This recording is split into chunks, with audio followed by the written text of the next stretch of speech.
Joining us now is Kachi Ofia with stories trending around the world. Hello, Kachi. Good morning. Good morning, Dr. Bachi. Good morning, Tundun. Good morning, Rufai. Let's begin stories trending today. Viewers, let's begin with the fact that there have been speculations from the United Arab Emirates that is, of course, for the Ministry of Human Resources and Emiratization, that the restriction on work permits for Nigerian nationals may have been lifted, and Nigerians who previously were denied applications can reapply. However, this does not fall in line with the reactions and complaints from Nigerians who are still pleading with the Nigerian government to intervene in the issue. Just last year, over 500 Nigerians lost their jobs and some are still stranded. It was gathered that the Nigerians realized the situation upon securing another job, and their employers applied for work permits for them, or they were asked to apply for fresh work permits and they were unable to get it. Now, this issue, with regards to UAE restricting work permits and visa restrictions, it has targeted only Nigerians since July, and Nigerians have been very, very vocal about it, especially in social media. NIDCOM had urged Nigerians that they should continue to liaise with the Nigerian mission at the UAE, but as of this month, while they monitor the situation, it's still not producing any favorable results for Nigerians who are complaining of being stranded. And then, of course, there's the issue of non-issuance of tourist visas for Nigerians below 35. And one can only just wonder how long this perception and treatment of Nigerians will linger. Well, Nigerians, as usual, are caught between a rock and a hard place. The rock of illegal activities, criminality of just a few bad apples that are spoiling the whole barrel, and the hard place of the diplomatic row over the COVID-19 protocols between the UAE government and our Minister of Aviation, who has really taken the fight to them and really fighting for our rights. But who is in the middle are these innocent Nigerians, hardworking, able-bodied people who cannot get a job and are forced to sleep rough. They're sleeping in bus stations and what have you. But I want to just stress the fact that I don't think that this is a case of racism, because the UAE does tend to take a protectionist view. I recall about 2 years ago, they banned 13 Arab-majority Muslim countries like themselves from getting visas to enter their country at a time when they had a red alert over terrorism. So Iraqis, Iranians could not enter the UAE at that period. What is happening to Nigerians now is reports of cult activity, what Nigerians call cult, is gang warfare in Sharjah, resulting in murders that are going on there.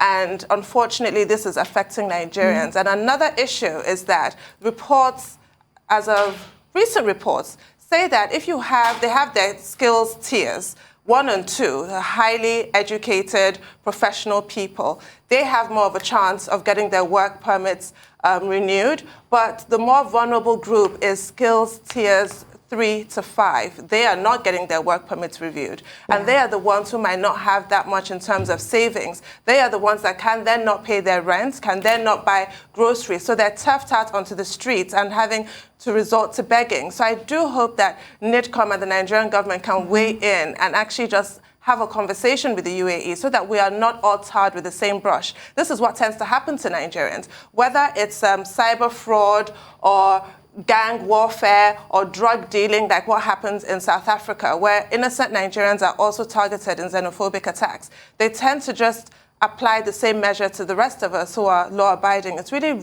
most unfortunate. Well, you know what happens is that when a country does not have the kind of enabling conditions that can empower its citizens to stay at home and produce at home and fulfill themselves at home, you will find those citizens going around the world, other places, to find opportunities. It happened to Ireland in the 19th century, whereby many Irish persons moved towards other countries and, settled down there. And Nigeria, we've seen that kind of, migration out of Nigeria because people are simply, looking for opportunities. And the destination, incidentally, in the last few years, has included the Middle East, all parts of the world, including the Asia Pacific, wherever Nigerians think they can find better opportunities. At home here, over 33% unemployment rate. Some even put the figures close to 50%. Okay, so Nigerians must survive. Two, okay, we can't blame those people. Perhaps in the age of globalization, you can go anywhere you like in the world to go and find their fulfillment. Three, we're talking about visa and work permits. Now, that's entirely at the discretion of the host country. It's because what that country will put first is the public interest. And that's why those categories that Tundu identified are relevant in this matter. Countries determine in their own public interest, national interest, who should come into their country. Can Nigeria intervene and say, give Nigerians visa or give Nigerians a work permit in your country? Well, only to the extent that maybe there are human rights violations. Nigeria as a sovereign state cannot dictate to another sovereign state, about its own immigration policies. But if it can be established that there have been human rights violations, then at the level of, the Ministry of Foreign Affairs, there can be engagement. The only other recourse that we can have is reciprocal action. But how many persons will come from United Arab Emirates to come and seek work permit or in Nigeria or visa to Nigeria? So there are many dimensions to this, and I think we just need to do better at home so that our people don't keep running up and down. Some of them, not qualified enough to be able to work in some of those countries or meet the conditions in those countries. Take Seychelles. There's a story. Seychelles is the smallest country in Africa or in terms of population. Now, Nigerians going there have been complaining that when they get there, they are asked to show their bank accounts. Well, they give visa on arrival, right? Short-term visas. But part of the requirements in Seychelles, for example, is that you must have money in your account to be able to stay there. And Nigerians are saying discrimination. You can't just go to, these countries without being mindful also of the conditions for staying in those countries and for working in those countries if you choose to do so. Yes. I mean, the truth has to be said, Kachi, and I'll just piggyback from the point Dr. Abati made. We need to fix our home. We need to fix our home. You see, the Yorubas have a saying that it is from your home you take all the good things abroad. But that's the reverse is the case in Nigeria. I'm very happy you mentioned migration for Irish people in the 1840s. It was caused because of a potato blight. The crops failed. Alternaria selenia. The crops failed, and because their major livelihood was potato, they got off the border in Cork, and they were aboard the ship over the Atlantic to America. The first, second generation Irish you see in America today was from that incident. The Kennedys, the Fitzgeralds, and the likes. Today, the economy is failing. In Nigeria, that's why you're seeing all this mass migration. United Arab Emirates, in the 70s when Nigeria was doing very well economically, who would have thought of United Arab Emirates? Nigerians would not even mass migrate to the UK then. There are copious notes of Nigerians buying real estate in the UK. There was always a story of Nigerians forgetting their money in trains in the UK. How most landlords wanted Nigerian tenants because they know they will pay up the bill and they will pay cash. How some Nigerians will get into the UK and at some point they will spend their naira because it was 1-to-1. But this is an indication that the country has failed or it's failing its people. That's why you see Nigerians going up to the UAE. The UAE, that was a fishing village as at the 90s. So we must look inward.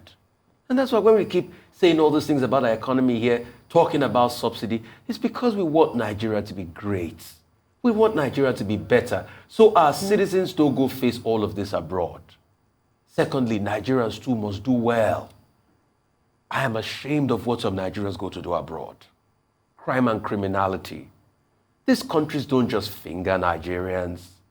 There are a lot of Nigerians too that are doing these things. Drugs, crime, and the likes. So please, we must meet each other halfway.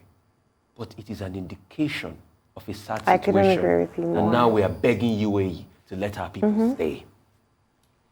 Kachi, second base. I know. It's just appalling, to be honest. But let's talk about something that I think you all would find very interesting. Now, a law to criminalize virginity repair surgery, known as a hymenoplasty, has been introduced by the British government. So under an amendment to the healthcare bill that was added on Monday, that's the 24th of January, any procedure that attempts to reconstruct the hymen will be illegal, no matter if the individual undergoing the surgery consents or not. Now, the thing is, a growing number of clinics, private hospitals, and pharmacies offer the controversial surgery, promising the restoration of virginity, with a large number of girls and young women being coerced into the procedure. So the purpose of this procedure is to make a girl or woman bleed when she next has sexual contact by creating a fake hymen using scar tissue. Now, since the government committed to criminalizing virginity tests, which happened last July, campaigners, including doctors, midwives, they've all called for the surgery to be outlawed. And I'm just trying to understand, was it a cultural or a societal ideology that even made this permissible in the first place? You know, it's quite interesting to know this, honestly. Well, I remember from my school days, girls from a particular part of the world, the Middle East and also Asia, South Asia, it was quite common. They would, go to Harley Street with older sisters and cousins and, sit with them while they have their surgery that costs a few £1,000s. Because if they go home and are married off to a total stranger, which was quite common in those places, and you're not a virgin, nobody is going to buy any excuse about how you're an equestrian. You might be killed, literally. Your family might decide that you should die for bringing dishonor. And I'd sit there thinking, oh my goodness, well, thank God I'm Nigerian. We don't do any of this nonsense. Then I'd remember that we actually have what is rightfully called female genital mutilation. It's not female circumcision. So we have cultures all over the world placing a woman's value in her sexuality. You as a woman have no intrinsic value. You even hear it with well-meaning comments about when a woman is attacked or whatever. They'll say, oh, she's somebody's daughter or she's somebody's mother. No, she's actually a person in her own right. You don't need to attach her to somebody else. So we have a problem in this world about how women are perceived. A man's value is not deemed to have lessened based on whether he's had sexual partners or not. So I like the fact that this has been addressed in this way and that the UK is not making themselves available in this kind of marginalizing of women. It sends such a damaging message, but I am sure that surgeries in India and the Middle East will continue because for women in those countries, it is a matter of life and death to be seen as a virgin. They actually have virginity tests where it's not just a woman and a doctor. You have like in-laws, everybody gathered in the room to make sure that you are a virgin. It's that bad for women. Yes. Well, Kachi, as you read the story, I was wondering what was on your mind. We're talking about virginity tests and all that. But yes, the campaign against vaginoplasty, labiaplasty, hymenoplasty has been on in the UK since July last year. And now, the law has been amended. What does the law say specifically? It says that, look, this has been banned, it's been criminalized. It also says that any doctor that is involved in such procedures should be reported to the General Medical Council. And of course, sanctions are attached to that. But the good thing about it is that even many doctors support this idea in the United Kingdom, that this should be banned, simply on the grounds that it is seen as a form of violence against women. Because when you insist that a woman must be a virgin, as is the case in parts of the world, then of course it's some kind of discrimination against women. And the procedure itself is considered an act of violence against young girls and women who get involved in trying to come up with fake hymen just to be able to fit a certain code of honor that has been defined strictly for women on cultural basis. So I think it's a very good development that this is the case, but are you aware also that here in Nigeria, there are young ladies and young women who go through reconstruction of the labia and who engage in vaginoplasty also. And in Nigeria, on the average, it costs about $4,500. And I think that even when we accuse men of misrepresenting themselves to women. It's a kind of a bedroom deception, you know, in some instances. But we're not talking about Nigeria, we're talking about the UK. But maybe the Nigerian government also should take a second look at the matter and ban virginity tests. One university in Nigeria once made virginity a condition for admission for female students until it was discovered that it was a futile enterprise because the process unveiled the ugly truth that there were not too many virgins, you know, on the admission list. But that is Nigeria. But maybe it's something we also want to look at from the perspective of preventing violence against women, putting women under pressure unnecessarily. So, yeah. Kachi, I'm going to ask a question. I'm supposed to comment on this, but I'm going to ask a question, Kachi and Tundu. Why is it that society have looked for every way possible to denigrate and subjugate women? Why? When you look at the evolution of time, it's always the case. Because this is another clear subjugation of women. The fact that, oh, she's somebody's wife. That's why we saw a lawmaker came to the National Assembly and say, look at 4 of my wives, my conquest, but forgetting that those women are individuals too. The fact that society doesn't see anything wrong in a man sleeping all around, but a woman does it, oh, she must be a virgin. Nobody takes a virginity test for the man. So why must society say it must be for a woman? The fact that men and women are judged by different standards. A man can have multiple sexual partners, it's all right and fine. But a woman tries it, it's a problem. So I'm asking, why? Because we can't build society without having this conversation about the sexes. Honestly. Misogyny rears its ugly head in myriad Quite honestly, ways. a lot of people are beginning to redefine these rules for themselves, yeah. We'd like to thank you very much, Kachi.